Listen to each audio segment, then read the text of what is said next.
Price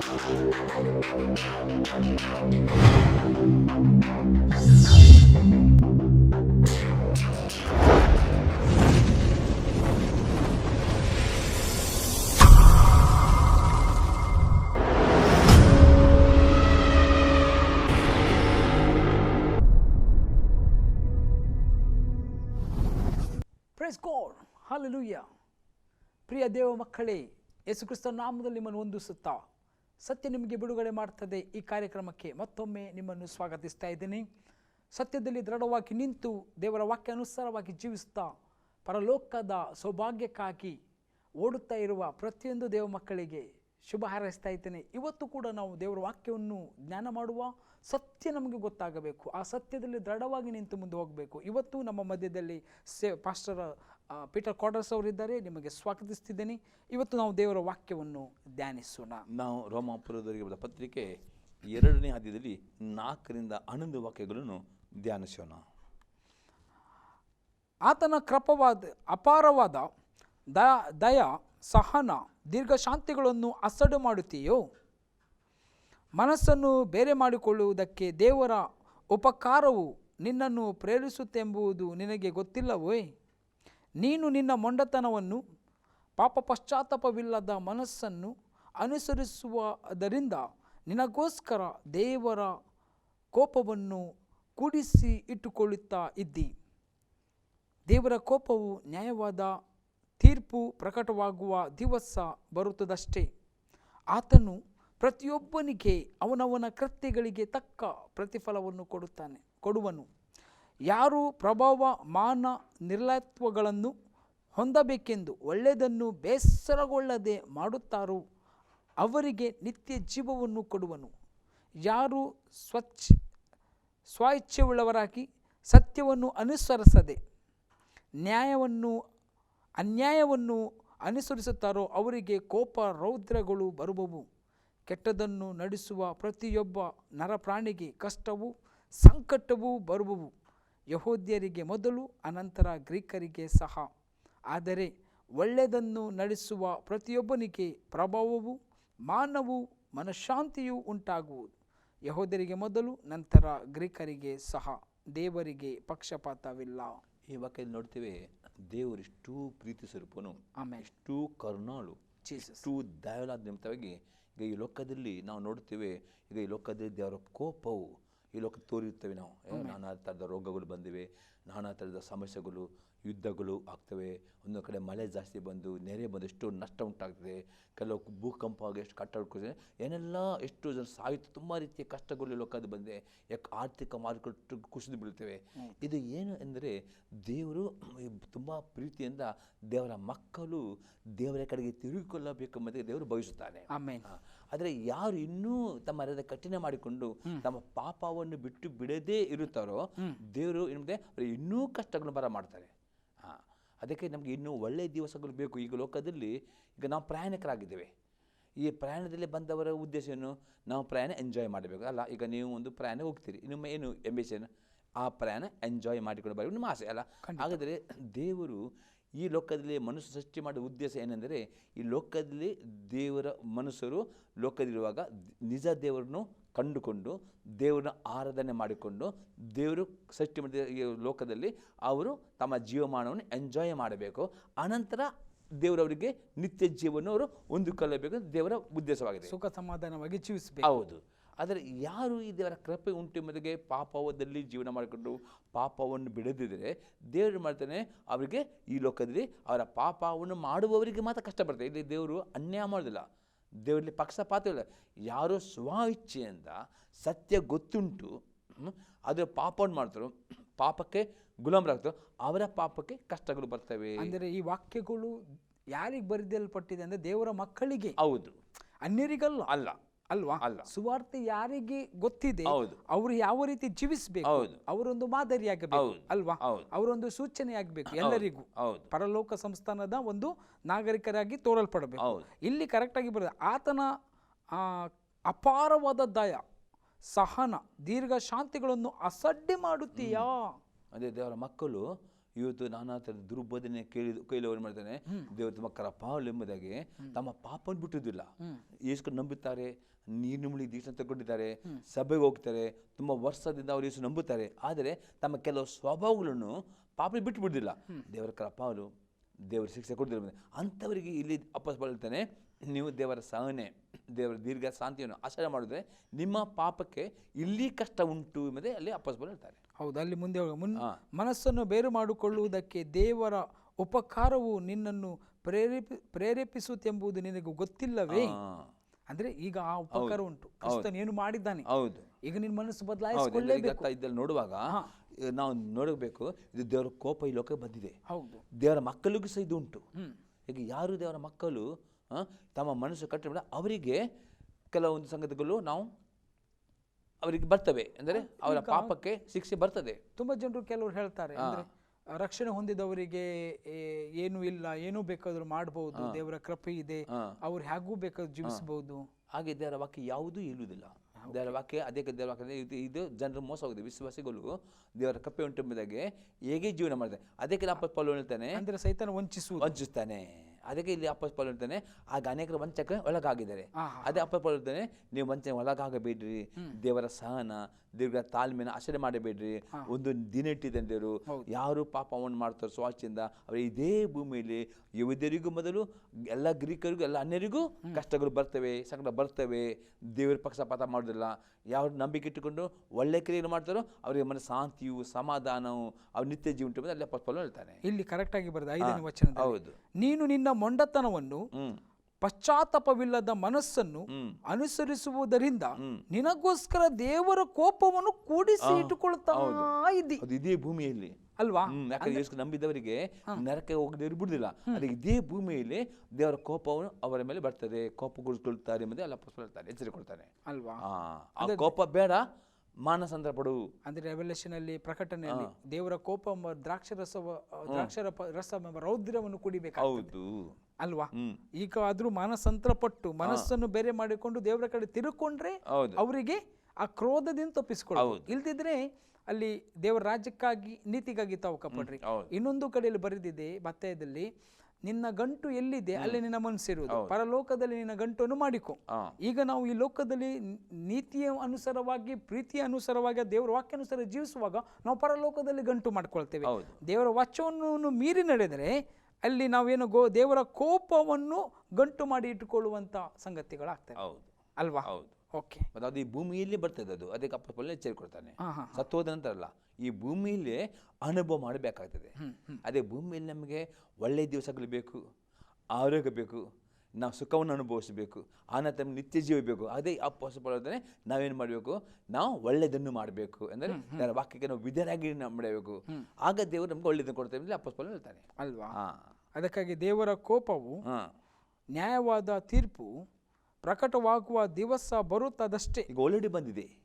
ಈಗ ಇದು ಲೋಕದ ಬಂದದ್ದು ದೇವರ ಚಿತ್ತ ಪ್ರಕಾರವೇ ಬಂದಿದೆ. ಈಗ ಇಲ್ಲಿ ಗೊತ್ತದೆ ಯಾರು ದೇವರ ಮಕ್ಕಳು, ಯಾರು ಪಾಪಲಿದೆ ಇದರಲ್ಲಿ ಗೊತ್ತಾಗ್ತದೆ. ಯಾಕಂದರೆ ನಾವು ಕೀರ್ತನೆ 91 ಕೀರ್ತನೆಯಲ್ಲಿ ಅತಿ ಸ್ಪಷ್ಟವಾಗಿ ನಾವು ನೋಡ್ತೇವೆ. ಇದು ಕೈಲಿರಲಿ 91 ಕೀರ್ತನೆಯಲ್ಲಿ 1-8 ವಾಕ್ಯಗಳು ಓದಿ, ಅಲ್ಲಿ ಎಲ್ಲರೂ ಗೊತ್ತಾಗ್ತದೆ ದೇವರ ಮಕ್ಕಳು ಯಾರು ಮತ್ತು ದುಷ್ಟರು, ದೇವರ ಮಕ್ಕಳಾಗಿ ದುಷ್ಟರು ಯಾರು ಎಂಬುದಾಗಿ ಅಲ್ಲಿ ದಾವೀದನು ಅಲ್ಲಿ ಸ್ಪಷ್ಟ ಹೇಳ್ತಾನೆ. 91 ಕೀರ್ತನೆ. ಹೌದು, ಪರಸ್ಪರನ ಮೊರೆ ಹೊಕ್ಕುವವರು ಸರ್ವಶಕ್ತನ ಆಶ್ರಯದಲ್ಲಿ ಸುರಕ್ಷಿತನಾಗಿರುವನು. ನಾನು ಯೆಹೋವನಿಗೆ, ನೀನೇ ನನ್ನ ಶರಣನು, ನನ್ನ ದುರ್ಗವು, ನಾನು ಭರವಸವಿಟ್ಟಿರುವ ನನ್ನ ದೇವರು ಎಂದು ಹೇಳುವೆನು. ನಿನ್ನನ್ನು ಬೇಟೆಗಾರನ ಬಲೆಯಿಂದಲೂ ಮರಣಕರವಾದ ವ್ಯಾಧಿಯಿಂದಲೂ ತಪ್ಪಿಸುವವನು ಆತನೇ. ಆತನು ನಿನ್ನನ್ನು ತನ್ನ ರೆಕ್ಕೆಗಳಿಂದ ಹೊದಿಸುವನು. ಆತನ ಪಕ್ಕಗಳ ಮರೆಯಲ್ಲಿ ಆಶ್ರಯಿಸಿಕೊಳ್ಳುವಿ. ಆತನ ಸತ್ಯತೆ ನಿನಗೆ ಕೇಡಿಯೂ ಗುರಾಣಿಯೂ ಆಗಿದೆ.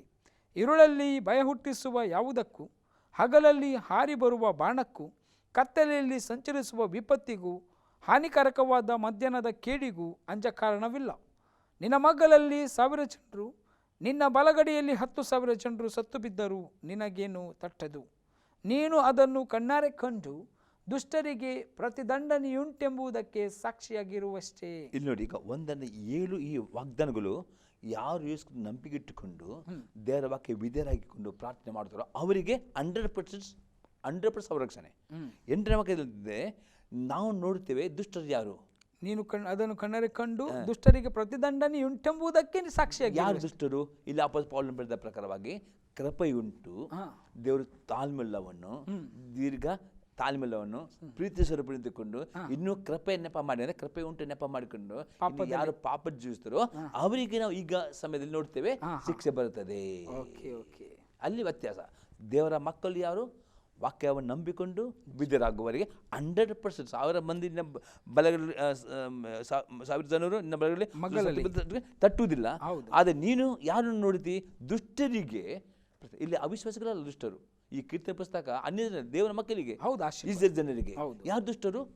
ಈ ವಾಕ್ಯವನ್ನು ಮೀರಿ. ಇಲ್ಲಿ ಅಪ್ಪ ಹೇಳ್ತಾನೆ, ದೇವರು ತುಂಬ ತಾಳ್ಮೆಲ್ಲವನ್ನು, ತುಂಬ ದಯಾಳು, ಪ್ರೀತಿ ಸ್ವರೂಪವನ್ನು ಎಂಬುದೇ ಗೊತ್ತಿದ್ದುಕೊಂಡು ಇನ್ನೂ ತನ್ನ ಮಂಡಾದ ಮನಸ್ಸು ಪಶ್ಚಾತ್ತಾಪ ಪಡದೆ ಇನ್ನು ಯಾರು ಜೀವಿಸ್ತಾರೋ ಅವರಿಗೆ ದೇವರು ಪ್ರತಿದಂಡನೆ ಉಂಟು ಮಾಡ್ತಾರೆ.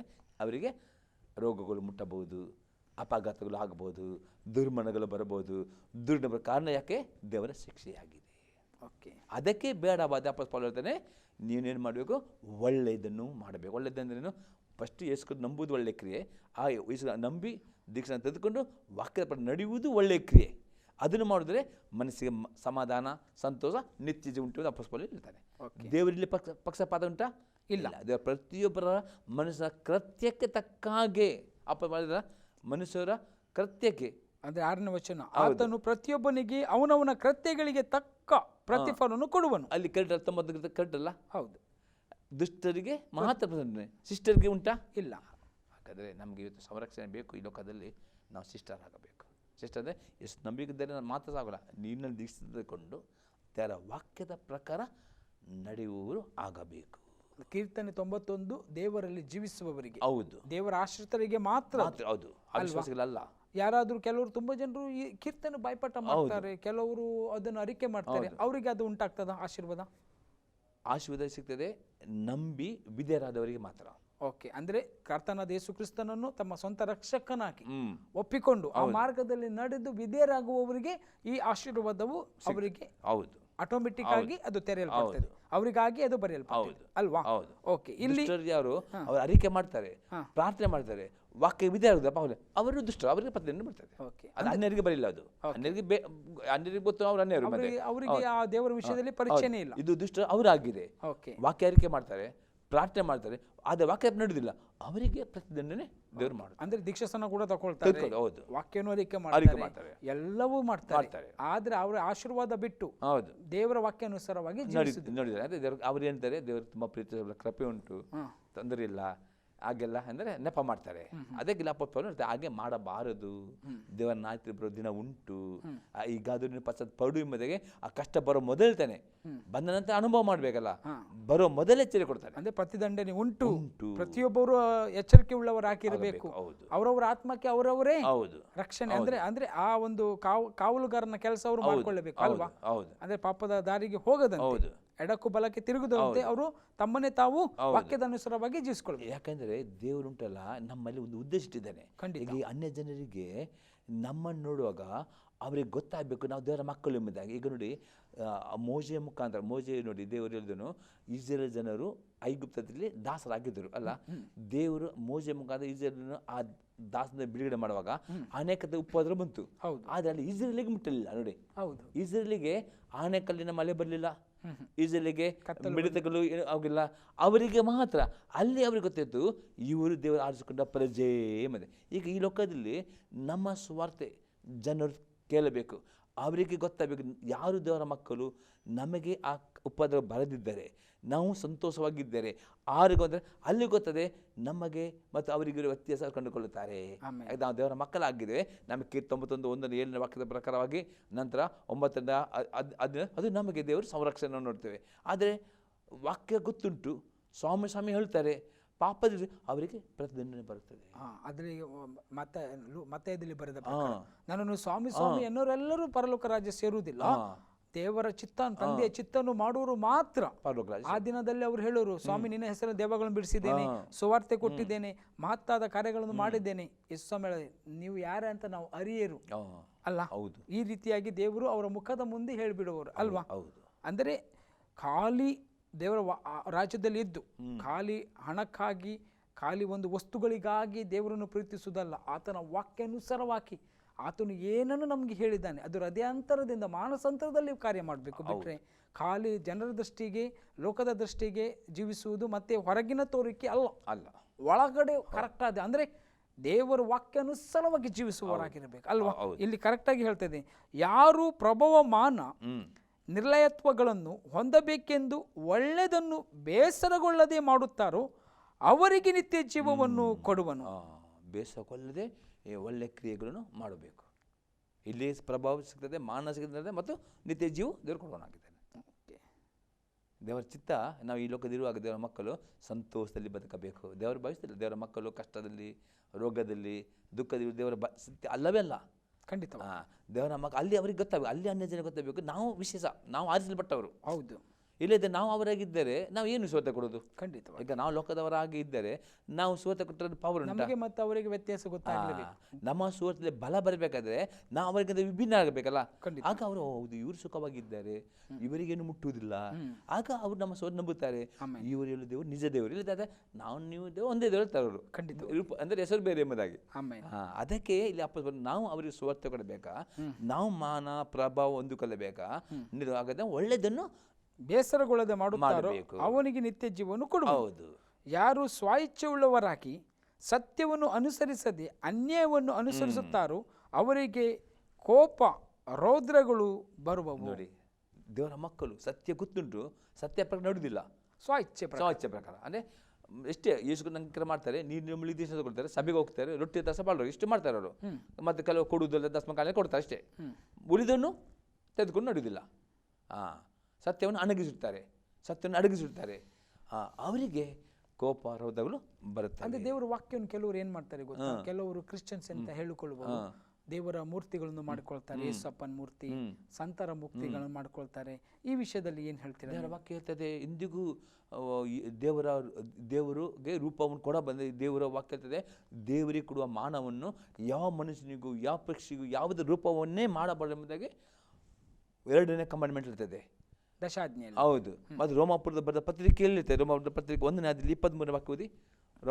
ರೋಮಾಪುರದ ಬರೆದ ಪತ್ರಿಕೆ 1ನೇ ಅಧ್ಯಾಯದಲ್ಲಿ 23ನೇ ವಾಕ್ಯ. ಲಯವಿಲ್ಲದ ದೇವರ ಮಹಿಮೆಯನ್ನು ಬಿಟ್ಟು ಅದಕ್ಕೆ ಬದಲಾಗಿ ಲಯವಾಗುವ ಮನುಷ್ಯ, ಪಶು, ಪಕ್ಷಿ, ಸರ್ಪಾದಿಗಳ ಮೂರ್ತಿಗಳನ್ನು ಮಾಡಿಕೊಂಡರು.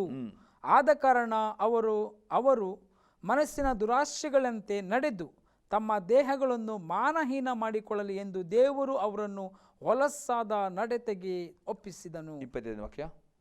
ಅವರು ಸತ್ಯ ದೇವರನ್ನು ಬಿಟ್ಟು ಅಸತ್ಯವಾದದ್ದನ್ನು ಹಿಡಿದುಕೊಂಡು ಸೃಷ್ಟಿಕರ್ತನನ್ನು ಪೂಜಿಸದೆ ಸೃಷ್ಟಿ ವಸ್ತುಗಳನ್ನೇ ಪೂಜಿಸಿ ಸೇವಿಸುವವರಾದರು. ಸೃಷ್ಟಿಕರ್ತನೊಬ್ಬನೇ ನಿರಂತರ ಸ್ತುತಿ ಹೊಂದತಕ್ಕವನು.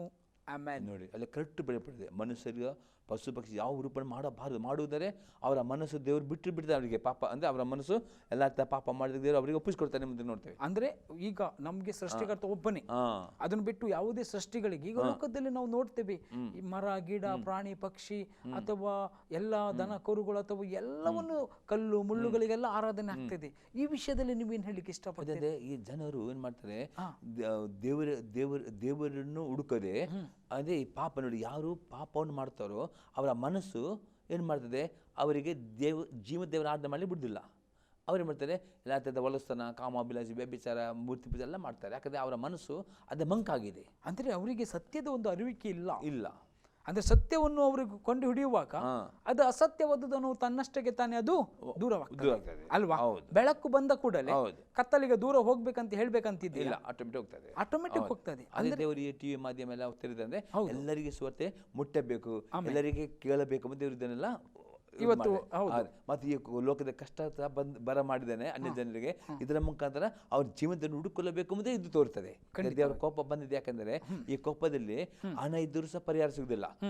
ಎಷ್ಟೆಷ್ಟು ಒಳ್ಳೆಯವರು ಸತ್ತು ಹೋಗಿದ್ದಾರೆ ಅಂದ್ರೆ ಹೌದು. ಅದಕ್ಕೆ ಈ ಲೋಕದ ಜನರಿಗೆ ಗೊತ್ತಾಗಬೇಕು, ಇದರಿಂದ ಪರಿಹಾರ ಕೊಡುವ ಒಬ್ಬನೇ ಇದ್ದಾನೆ, ಅದು ಯಾರು ಹುಡುಕೊಂಡು ಬರಬೇಕು ಅಂತ ದೇವರು ಈ ಪ್ರಕೃತಿ ಮುಖಾಂತರ ಮಾತನಾಡ್ತಾರೆ. ಈ ಮಧ್ಯದ ಮುಖಾಂತರ ಮಾತಾಡ್ತಾನೆ, ಪ್ರಕೃತಿ ಮುಖಾಂತರ ಮಾತನಾಡ್ತಾನೆ. ಅದೇ ಜನರು ಹುಡುಕೊಂಡು ಬರಬೇಕು ಅಲ್ವಾ? ಅಂದ್ರೆ ಅವರಿಗೆ ಆ ಅರಿವು ಉಂಟಾಗ್ಬೇಕು. ಹೌದು. ಆ ಒಂದು ಅಂದ್ರೆ ಪಶ್ಚಾತ್ತಾಪಕ್ಕೆ ಬರಬೇಕು. ಅಂದ್ರೆ ನಾನ್ ಮಾಡ್ತಿರೋದು ಸರಿನಾ, ನಾನು ನಾನೇ ಸಾಕಿಸಲು ಇದ್ದಂತಹ ವಸ್ತುಗಳನ್ನು ನಾನು ಆರಾಧನೆ ಮಾಡುವುದು ಅದು ನಿಜವಾದದ್ದ, ಅಥವಾ ಒಂದು ಗಿಡ ಇದೆ ಅಥವಾ ಒಂದು ಪಕ್ಷಿ ಇದೆ, ಪ್ರಾಣಿ ಇದೆ, ಅದು ನಾನೇ ಸಾಕುವಂಥದ್ದು, ನಾನೇ ಅದಕ್ಕೆ ಅಡ್ಡ ಬೀಳುವುದು ಸರಿನಾ? ಅದು ಮಾತನಾಡುವುದಿಲ್ಲ. ದೇವರು ಹಾಗಲ್ಲ. ದೇವರು ಆತ್ಮಸ್ವರೂಪ ಆಗಿದ್ದಾನೆ. ಆತನನ್ನು ಆರಾಧಿಸುವ ಆತ್ಮೀಯ ರೀತಿಯಲ್ಲಿ ಸತ್ಯಕ್ಕೆ ತಕ್ಕ ಹಾಗೆ ಆರಾಧಿಸಬೇಕು. ಆತನು ಈ ಸೃಷ್ಟಿಯಲ್ಲಿ ಕಾಣುವಂತ ವಸ್ತುಗಳಲ್ಲಿ ಆತನು ಕಾಣಲ್ಪಡುವುದಿಲ್ಲ. ಆತನು ಅದೃಶ್ಯ ದೇವರು ಅಲ್ವಾ, ಲಯವಿಲ್ಲದ ಒಂದು ದೇವರು. ಅದಂದ್ರೆ ಲಯವಾಗುವ ವಸ್ತುಗಳಲ್ಲಿ ಆತನು ಸಿಗುವುದೇ ಇಲ್ಲ ಅಲ್ವಾ? ಅಷ್ಟು ಸುಂದರವಾದ ದೇವರ ವಾಕ್ಯ ಬರೆಯಲ್ಪಟ್ಟಿದೆ ಅಲ್ವಾ? ಆದ್ರೆ ಈ ರೀತಿಯಾಗಿ ಮಾಡುವವರಿಗೆ ಇಲ್ಲಿ ಒಂದು ವಚನ ನೀವು ಹೇಳಿದ ಹಾಗೆ, ಅಲ್ಲಿ ಅನುಸರಿಸದೆ ಅನ್ಯಾಯವನ್ನು ಅನುಸರಿಸುತ್ತಾರೋ ಅವರಿಗೆ ಕೋಪ ರೌದ್ರಗಳು ಬರುವು. ಕೆಟ್ಟದನ್ನು ನಡೆಸುವ ಪ್ರತಿಯೊಬ್ಬ ನರಪ್ರಾಣಿಗೆ ಅಲ್ವಾ ಕಷ್ಟವು ಸಂಕಟವು ಬರುವವು, ಯಹೋದರಿಗೆ ಮೊದಲು ನಂತರ ಗ್ರೀಕರಿಗೆ ಸಹ. ಅಂದ್ರೆ ಇಲ್ಲಿ ದೇವರ ಮಕ್ಕಳಿಗೆ ಬರ್ತದೆ, ಅನ್ಯರಿಗೂ ಬರ್ತದೆ. ದೇವರ ಮಕ್ಕಳಂದ್ರೆ ವಾಕ್ಯವನ್ನು ಅನುಸರಿಸದೆ ನಡೆಯುವವು ಅಲ್ವಾ? ಖಾಲಿ ವಾಕ್ಯದ ಪರಿಚಯ ಉಂಟು ಅಲ್ವಾ, ಸತ್ಯದೇವರ ಪರಿಚಯ ಉಂಟು, ಆದರೆ ಆ ದೇವರನ್ನು ಮಹಿಮೆ ಪಡಿಸದೆ ಅಲ್ವಾ? ಈಗ ಹೆಚ್ಚಿನವರು ತುಂಬ ಜನರು ಇದ್ದಾರೆ ಈಗಿನ ಕಾಲದಲ್ಲಿ. ದೇವರ ವಾಕ್ಯಾನುಸಾರವಾಗಿ ಹೇಳ್ತಾರೆ, ಒಂದು ಪಾಪ ಪಶ್ಚಾತ್ತಾಪ ಯಾವಾಗ ಉಂಟಾಗುವುದು ಪಾಸ್ಟ್ರೆ? ಯಾವಾಗ ಒಬ್ಬನು ತಾನು ಪಾಪಿಯನ್ನು ಒಪ್ಪಿಕೊಂಡು ಯೇಸು ಕ್ರಿಸ್ತನನ್ನು ಕರ್ತನ ಓಡಿ ಅವನು ಹೃದಯದ ಅಂಗೀಕಾರ ಮಾಡುವುದಾದರೆ ಆವಾಗ, ಅಂದ್ರೆ ಅವರ ಒಂದು ವಯಸ್ಸು ಎಷ್ಟಾಗಿರ್ಬೋದು? ಒಂದು 12 ಅಂದರೆ ಒಂದು ಮಗುವಿಗೆ, ಒಂದು ಮಕ್ಕಳಿಗೆ ಬುದ್ಧಿ ಬರೋ ಪ್ರಾಯ ಆಕ್ಚುಲಿ 12-13 ವರ್ಷ. ಕೆಲವು ಸ್ವಲ್ಪ ಬೇಗ ಬರ್ತದೆ, 12-13 ಎಲ್ಲರಿಗೂ ಬರ್ತದೆ. 12-13 ಅಂತ ಇಟ್ಕೊಳ್ಳಿ. ಅದಕ್ಕಿಂತ ಮುಂಚೆ ಆಗಲಿಕ್ಕೆ ಮಕ್ಕಳ ಮನಸ್ಸು ಅಂದ್ರೆ ಅದ್ರ ಕೂಡ ಅನುಭವ ಇಲ್ಲ. ಹೌದು ಅಲ್ವಾ? ಹೌದು. 12-13ಕ್ಕೆ ಮಕ್ಕಳಿಗೆ ಸ್ವಲ್ಪ ಅನುಭವ ಬರ್ತದೆ, ಒಳ್ಳೆಯದು ಕೆಟ್ಟದ್ದು. ಆ ಸಮಯದಲ್ಲಿ ಅವರು ಸರಿಯಾಗಿ ಯೇಸು ಕ್ರಿಸ್ತ ಯಾರು ತಿಳಿದುಕೊಂಡು ಯೇಸು ಕ್ರಿಸ್ತ ಅಂಗೀಕಾರ ಮಾಡಿ ತಮ್ಮ ಜೀವಿತ ಕೊಡುತ್ತಾರೆ. ಅವರು ಅವರ ಆದಾಮನಿಂದ, ಅಂದರೆ ದೇವರ ವಾಕ್ಯದಲ್ಲಿ ಆದಾಮನ ಹುಟ್ಟಿದವರೆಲ್ಲರೂ ಪಾಪ ಹುಟ್ಟಿದ್ದಾರೆ, ಅವ್ರ ತಾಯಿ ಗರ್ಭದ ಹುಟ್ಟಿದ ಎಲ್ಲ ಪಾಪದಿಂದ ಅವ್ರ ಪರಿಪೂರ್ಣ ಪರಿಹಾರ ಸಿಗ್ತದೆ. ಹಾಗಾದ್ರೆ ಮಕ್ಕಳಿಗೆ, ಸಣ್ಣ ಮಕ್ಕಳಿಗೆ ದೀಕ್ಷಾ ಸ್ನಾನ ಕೊಡುವುದು ಯಾವ ರೀತಿ? ಅದರಲ್ಲಿ ಯಾವ ಸಣ್ಣ ಮಕ್ಕಳಿಗೆ 12-13 ವರ್ಷ ತಿಳುವಳಿಕೆ ಬರದೇ ಮಕ್ಕಳಿಗೆ ದೀಕ್ಷಾ ಕೊಡೋದು ಏನು ಅರ್ಥ ಇಲ್ಲ. ಈ ಮಕ್ಕಳು ಅರ್ಥ ಮಾಡಿಕೊಂಡು ಮತ್ತು ದೀಕ್ಷಾ ಯಾಕೆ ಕೊಡಬಾರದು? ಅದಕ್ಕೆ ಅಂದರೆ ಈಗ ಅಪ್ಪೋಸ ಪೌಲ್ ಹೇಳ್ತಾನೆ, ದೀಕ್ಷಾ ಸ್ನಾನದ ಒಂದು ಅರ್ಥ ಉಂಟು. ಅಂದರೆ ದೀಕ್ಷಾ ಸ್ನಾನ ತಗೊಳ್ಳೋದು ಯೇಸು ಮಾನಸಂತ ಪಡಲಿಕ್ಕಲ್ಲ. ದೀಕ್ಷಾ ಅರ್ಥ ಅಂದ್ರೇನು? ನಾನು ನನ್ನ ಪಾಪಕ್ಕೆ ಸಾಯುತ್ತೇನೆ. ಈಗ ನೋಡಿ, ಈಗ ಯೇಸು ಅಂಗೀಕಾರ ಮಾಡಿದರ್ಥ ಏನು? ಇನ್ನು ನಾನು ಮುಂಚೆ ಮಾಡಿದ ಪಾಪಗಳ ಪ್ರಕಾರ ನಡೆಯುವುದಿಲ್ಲ, ನನಗೆ ನಾನು ಪಾಪನ ಗೊತ್ತಾಯಿತು, ಅದೇ ನನ್ನ ಪಾಪಕ್ಕೆ ಪರಿಹಾರ ಯೇಸು ಕೊಡುತ್ತಾನೆ ಎಂಬುದನ್ನು ನಾನು ಅಂಗೀಕಾರ ಮಾಡೋದು. ಅಂಗೀಕಾರ ಮಾಡಿದಂಥ ಪುನಃ ನಾನು ಪಾಪಕ್ಕೆ ಗುಲಾಮನಾಗುವುದಿಲ್ಲ, ಈ ಪಾಪನ ಬಿಟ್ಟು ಬಿಡ್ತೇನೆ. ಈಗ ಪಾಪನ ಬಿಟ್ಟು ಬಿಡುವುದು ಅಥವಾ ಪಾಪನ ಹಾಗೆ ಮಾಡುವುದಂದರೆ ಅದೇ ಪಾಪಕ್ಕೆ ಸಾಯುವುದು. ಈ ಸತ್ತ ದೇಹವನ್ನು ಹೇಗೆ ದಪನ ಮಾಡ್ತಾರೋ ಹಾಗೆ ನೀರಿನ ದಕ್ಷಿಣ ಆತ್ಮಿಕ ಅರ್ಥ ದಪನ ಕ್ರಿಯೆ ಆಗಿದೆ. ಆತ್ಮಿಕ ಮೀನಿಂಗ್ ಅವನು ಈ ಲೋಕಕ್ಕೆ ಮರಣ ಹೊಂದಿದ್ದಾನೆ. ಹೌದು, ದೇವರಲ್ಲಿ ಹುಟ್ಟಿದ್ದಾನೆ. ಹೌದು ಅಲ್ವಾ? ಅದು ನೀರಿನಲ್ಲಿ ಮುಳುಗುವಾಗ ಅವನು ಯೇಸುವಿನ ಮರಣದಲ್ಲಿ ಪಾಲ್ಗೊಳ್ಳಾಗ್ತಾನೆ.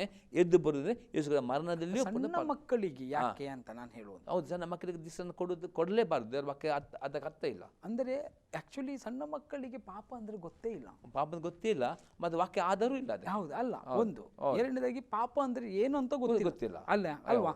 ಅಂದ್ರೆ ಅಲ್ಲಿ ಹೇಳ್ತಾ ಇದೆ, ಸ್ನಾನಿಕನಾದ ಯೋಹಾನನ ಹತ್ರ ಜನರು ತಮ್ಮ ಪಾಪಗಳನ್ನು ಅರಿಕೆ ಮಾಡಿಕೊಂಡು ನೀರಿನಲ್ಲಿ ಮುಳುಗಿ ದೀಕ್ಷಾಸ್ನಾನ ತಗೊಳ್ತಿದ್ರು. ಆದ್ರೆ ಪಾಪ ಅರಿಕೆ ಮಾಡ್ಬೇಕಾದ್ರೆ ಅವರು ಸ್ವಂತವಾಗಿ ಬರಬೇಕು. ಈಗ ಯೇಸು ಸ್ವಾಮಿ ನೋಡಿ 30 ವರ್ಷದ ಪ್ರಾಯದಲ್ಲಿ ಹತ್ತಿರ ಅವರು ಸ್ನಾನಿಕನಾದ ಯೋಹಾನನ ಹತ್ರ ಬಂದುಕೊಂಡು ಅವರೇ ತಾನಾಗಿ ಬಂದ್ರು, ಯಾರು ಹೊತ್ತುಕೊಂಡು ಬಂದಿಲ್ಲ, ಯಾರು ಕೂಡ ಅವನನ್ನ ಏನ್ ಮಾಡ್ಲಿಲ್ಲ, ಅಂದ್ರೆ ಫೋರ್ಸ್ ಮಾಡ್ಲಿಲ್ಲ. ಅವರವರಿಗೆ ಆ ಒಂದು ಅನುಭವಕ್ಕೆ ಬರಬೇಕು. ಅದು ಎಷ್ಟೇ ವರ್ಷಗಳಾಗಿರ್ಬೋದು ಅಲ್ಲ, 13ರಿಂದ ಹಿಡಿದುಕೊಂಡು ತಮ್ಮ 100-120 ವರ್ಷದ ತನಕ ದೇವರು ಅವರಿಗೆ ಎಷ್ಟು ಆಯುಷ್ಯ ಕಾಲದಲ್ಲಿ. ಕೆಲವರಿಗೆ ಈಗ ಗೊತ್ತಿರುವುದಿಲ್ಲ ಸುವಾರ್ತೆ, ಇವತ್ತು ನಾಳೆ ಸಿಗ್ತದೆ. ಅವರ ವರ್ಷ 80 ಆಗಿದ್ರೆ ಹೌದು ಒಪ್ಪಿಕೊಳ್ತಾರೆ, ಹೌದು ನನ್ಗೆ ಗೊತ್ತಾಗ್ಲಿಲ್ಲ, ಆ ದಿನ ಅವರಿಗೂ ಕೂಡ ಅದು ಮಾನಸಾಂತರಕ್ಕೆ ಒಂದು ಮಾನಸಾಂತರ ಆದ ಮೇಲೆ. ಆದರೆ ಒಬ್ಬ ವ್ಯಕ್ತಿ ಪಾಪಿ ಅಂತ ಅವನಿಗೆ ಗೊತ್ತಾಗಬಹುದು, ಅವನಿಗೆ ಅವನ ಮನಸ್ಸಿಗೆ ಅವನ ತಿಳುವಳಿಕೆ ಬಂದ ಮೇಲೆ.